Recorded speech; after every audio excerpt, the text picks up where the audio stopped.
नमस्कार दोस्तों, हमारे चैनल पर आपका स्वागत है। जय श्री कृष्णा, राधे राधे, हर हर महादेव। ओम नमो भगवते वासुदेवाय नमः। जय श्री राम। दोस्तों, आज हम सुनेंगे ज्येष्ठ मास में सुनने जाने वाली नित नेम से कहानियाँ। आइए सुनते हैं नित नेम की कहानियाँ। पहली कहानी, सीता माता की नित नेम की कहानी। राम आए लक्ष्मण आए, देश के पुजारी आए, नित नेम का नेम लाए। आओ राम बैठो राम, माखन मिश्री खाओ राम, दूध बतासा पियो राम, दूध के पल का पोटो राम, साल दुसाला ओढ़ो राम, राम सांवरे सबके काम, खाली घर भंडार भरेंगे, सबका बेड़ा पार करेंगे। जय राम जय राम जय श्री राम।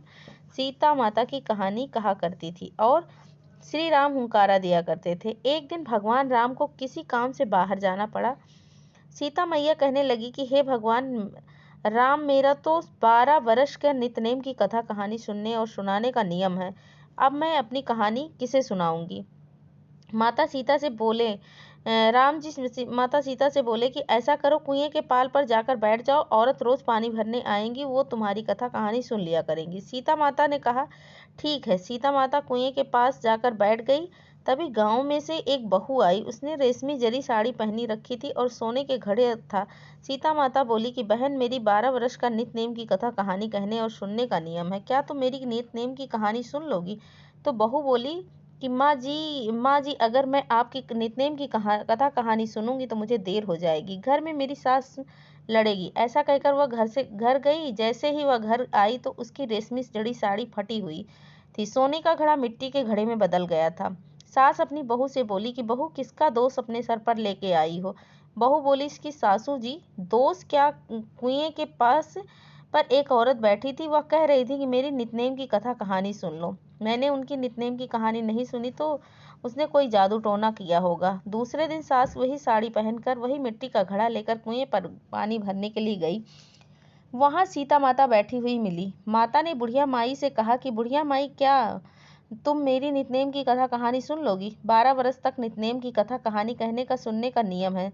सास सीता माता को पहचान गई। बुढ़िया माई ने सीता माता से कहा कि बेटी, एक बार क्या तुम 4 बार सुनाओगी तो मैं तुम्हारी कहानी सुनूंगी। तब माता सीता नितनेम की कथा कहानी सुनाई। राम आए लक्ष्मण आए, देश के पुजारी आए, नितनेम के नेम लाए।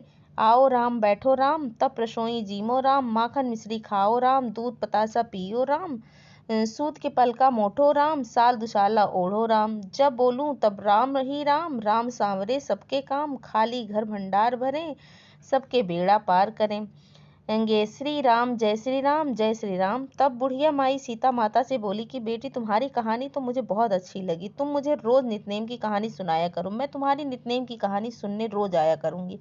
ऐसा कर कर बुढ़िया माई घड़े में पानी भरकर घर गई। घर आई तो फटी हुई साड़ी रेशमी जड़ी की साड़ी में बदल गई थी और घड़ा सोने के घड़े में बदल गया था। बुढ़िया की माँ बहू अपनी सास से बोली कि सासू जी, यह सब कुछ चमत्कार कैसे हुआ? फटी साड़ी पुनः रेशमी साड़ी में कैसे बदल गई और पुनः सोने के घड़े में कैसे बदल गया? सास अपनी बहू से बोली कि बहू, तू तो दोष लगा कर आई थी, मैं दोष उतार कर आई हूँ। बहू ने पूछा कि सासू माँ, मुझे अच्छे से बताइए, मेरी समझ में नहीं आ रहा। सास बोली कि बहू, कुएं के पास जो औरत बैठी थी वो कोई और नहीं, सीता माता थी। पुराने से नया कर देती हैं, खाली घर भंडार भर देती हैं, लक्ष्मी जी का वास कर देती हैं और जो कुछ भी इच्छा हो उसे पूरी कर देती हैं। बहू ने कहा कि अच्छा सासू माँ, ऐसी कहानी तो आप मुझे रोज सुनाइएगा। सास बोली कि ले भाई, तू भी सुन ले। फिर सासू माँ ने उसे नितनेम की कहानी सुनाई। राम आए लक्ष्मण आए, देश के पुजारी आए, नितनेम का नेम लाए। आओ राम बैठो राम, तब रसोई जीमो राम, माखन मिश्री खाओ राम, दूध बतासा पियो राम, सुत के पल का मोठो राम, साल दुसाला ओढ़ो राम। जब राम ही राम, सांवरे सबके काम, खाली कर भंडार भरेंगे, सबका बेड़ा पार करेंगे। जय श्री राम जय श्री राम जय श्री राम। बहू कहने लगी कि सासू माँ, नितनेम की कहानी तो बहुत अच्छी है। सासू बोली कि बहू, तुम रोज नितनेम की कथा कहानी किया करो, मैं हुकारा भरूंगी। और अब सास बहू रोज सुबह नहा धोकर नितनेम से कहानी, सीता माता की कहानी कहने लगी और सुनने लगी। तब एक दिन उसकी पड़ोसन उनके घर आई। और उसने अग्नि मांगने लगी। तब सास और बहू पड़ोसन से बोली कि अभी हमने चूल्हा नहीं जलाया। पड़ोसन बोली कि लेकिन तुम दोनों तो सास बहू 4 बजे ही उठ जाती हो, फिर तुम्हारे यहाँ चूल्हा क्यों नहीं जला है? तो सास और बहू पड़ोसन से बोली कि हमारा रोज सीता माता के नित्यनेम कथा कहानी और सुनने का नियम है, उसके बाद ही हम अन्न जल ग्रहण करते हैं और उसके बाद ही अन्य कोई कार्य करते हैं। पड़ोसन सास बहू से बोली कि नित्य नेम की कथा कहानी कहने और सुनने से क्या होता है? तो सास बोली कि सीता माता की नित्यनेम की कहानी कहने और सुनने से अटूट भंडार भरते हैं, सारे कार्य सिद्ध हो जाते हैं। पड़ोसन बोली कि बहन ऐसी कहानी तो तुम मुझे रोज सुनाया करो। सास बोली कि ले भाई तू भी सुन ले। उसके बाद सास ने पड़ोसन को भी सीता माता की नित्यनेम की कथा कहानी सुनाई। राम आए लक्ष्मण आए, पुजारी आए नितनेम का नेम लाए, आओ राम बैठो राम, तप रसोई जीमो राम, माखन मिश्री खाओ राम, दूध बतासा पियो राम, सुत के पल का मोठो राम, साल दुसाला ओढ़ो राम, जब बोलूं जय श्री राम, राम सांवरे सबके काज, खाली कर भंडार भरेंगे, सबका बेड़ा पार करेंगे, जय श्री राम जय श्री राम। नितनेम की कथा सुनने के बाद पड़ोसन सास और बहू से बोली कि अरे सीता माता के नितनेम की कहानी तो बहुत अच्छी है। अब पड़ोसन भी रोज सीता माता के नितनेम की कहानी कहने लगी और सुनने लगी। सीता माता के नितनेम की कहानी और कहने और सुनने से उनके घर में अन्न धन के भंडार भर गए। सीता माता जैसे आपने उनके घर में अन्न धन के भंडार भरे, लक्ष्मी जी का वास किया, अन्नपूर्णा का वास किया, वैसे ही हमारी कहानी कहने और सुनने वालों का भी, हुंकारा भरने वाले के भी घर में अपना वास रखना, अन्नपूर्णा का वास करना, उनकी कृपा दृष्टि बनाए रखना। आइए सुनते हैं दूसरी कहानी। एक बार 2 भाई बहन थे। बहन का विवाह बहुत पहले ही हो चुका था। एक दिन भाई को अपनी बहन की याद आ गई तो अपनी बहन से मिलने उसके ससुराल की ओर चल पड़ा। रास्ते में उसे एक सर्प बैठा हुआ मिला। सर्प ने भाई से कहा कि मैं तुझे डस लूंगा। भाई बोला कि हे नाग देवता, मुझे मत डसो, मैं अपनी माँ का इकलौता बेटा हूँ, बहन का इकलौता भाई हूँ। सर्प बोला कि मैं तो तुझे डस लूंगा क्योंकि तेरे 9 ग्रह की दशा लगी हुई है। भाई ने कहा कि ठीक है, मैं अपनी बहन से मिलकर आ जाऊं, उसके बाद तुम डस लेना। नाग देवता ने भाई से कहा कि क्या मालूम तुम वापस लौटते समय इसी रास्ते से आएगा, इसीलिए मैं तुझे अभी डसूंगा।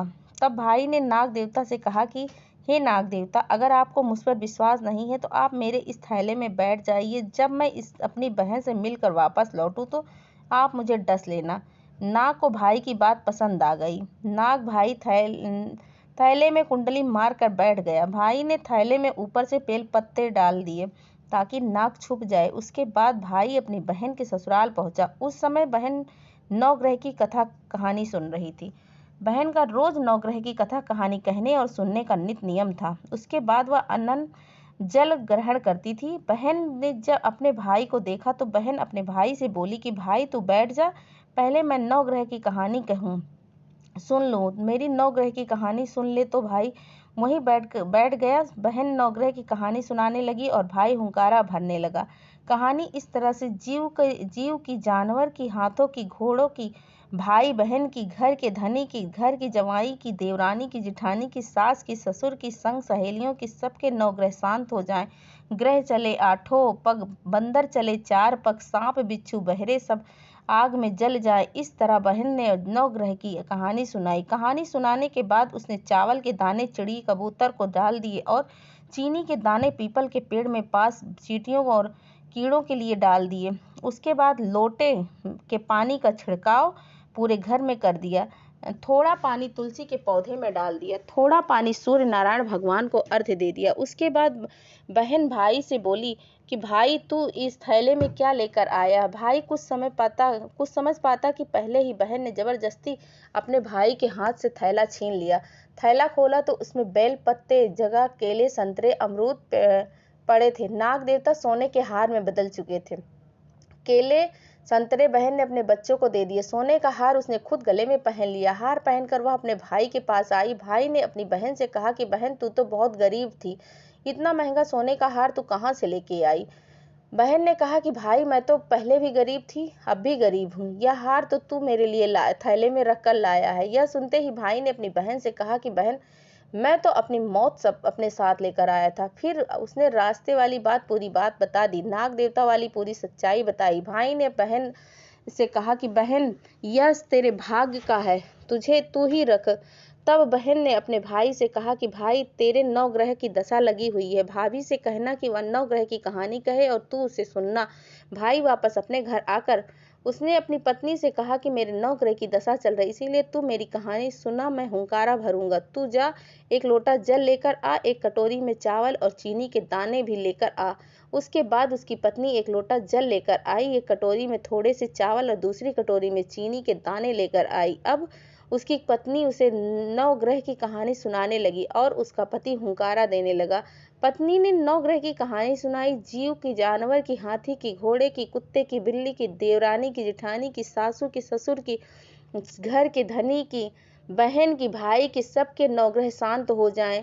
ग्रह चले 8 पग, बंदा चले 4 पग, सांप बिच्छू बहुरे सब आग में जल जाए। आग आज वार, शनिवार, रविवार, सोमवार, मंगलवार, बुधवार, बृहस्पतिवार, शुक्रवार, शनिवार, 8 वारों की नमस्कार। धरती माता को नमस्कार, नाग देवता को नमस्कार। जैसे 9 ग्रह की दशा बहन ने भाई की उतारी, वैसे सबकी उतर जाए, कहानी कहने वाले की और सुनने वाले की भी, हुंकारा भरने वाले की भी। चलिए आइए सुनते हैं तीसरी कहानी। एक छोटी सी लड़की नित्यनेम की पूजा करती थी। एक दिन उसकी भाभी ने कहा, काम की न धाम की, सारे दिन नित्यनेम करती रहती है। तो ननद को यह बात मन को छू गई, मन को लग गई। ननद एक टांग पर खड़ी होकर बोली कि हे बाबा, जो मैं सच्चे मन से आपका नाम रटती हूँ, तो आप सोने की मूर्ति बनकर मेरे घर में भगवान के आगे विराजमान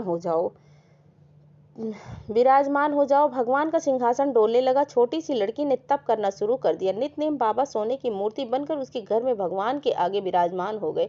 लड़की ने आंखें खोली तो देखा कि सोने की मूर्ति बनकर वह आगे ही विराजमान है। ननद ने अपनी भाभी को आवाज लगाई और कहा कि भाभी देख लो, मेरे नित्यनेम बाबा मंदिर में विराजमान है। भाभी ने अपनी गलती की क्षमा मांगी। उस दिन के बाद ननद भाभी ने रोज नित्यनेम बाबा का नाम जपने लगी। नित्यनेम बाबा, जैसे आपने उस लड़की के सत को रखा, वैसे सबके सत को रखना, कहानी कहने वाले, सुनने वालों को भी और हुंकारा भरने वाले की भी। ओम नमो भगवते वासुदेवाय नमः। ऐसी ही रोचक कहानियों को सुनने के लिए हमारे चैनल को लाइक करें, सब्सक्राइब करें, कमेंट करना ना भूलें। धन्यवाद।